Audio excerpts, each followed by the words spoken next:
China would decide to erect a naval base there, can you stop it?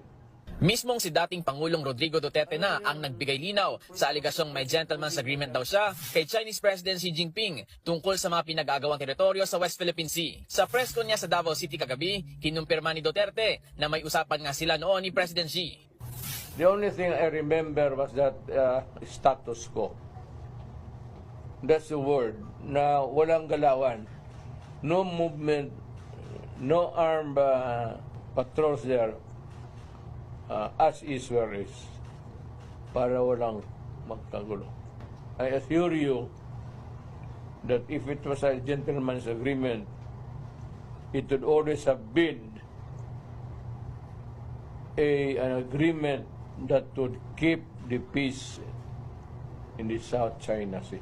Unang pumutok ang isyu ng gentleman's agreement kuno ni Duterte sa China dahil sa sinabi ni dating presidential spokesman, Attorney Harry Roque noon, na pumayag daw si Duterte na hindi magpadala ng materyales para ayusin ang nakasadsad na BRP Sierra Madre sa Ayungin Shoal. Paglilinaw naman ni Digong, As is where is nga, you cannot bring in materials to repair. Wala yan. una nang sinabi ni Pangulong Bongbong na nakakatakot kung totoo ang kasunduan ni Duterte sa China. Hindi raw kasi katanggap-tanggap na pumapasok tayo sa secret agreement kung saan nakataya ang soberenya ng bansa. Pero sagot ni Duterte, kung may agreement man kami ni President Xi Jinping, walang secret agreement yan. We agree.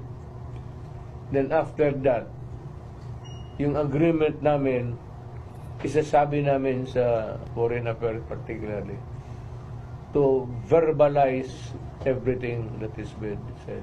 Kung meron man.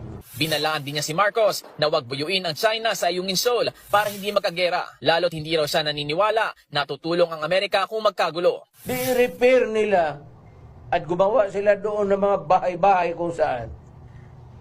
If they are really ready for that, ipatrol na nila yung Philippine Navy, the gray ships, and let us see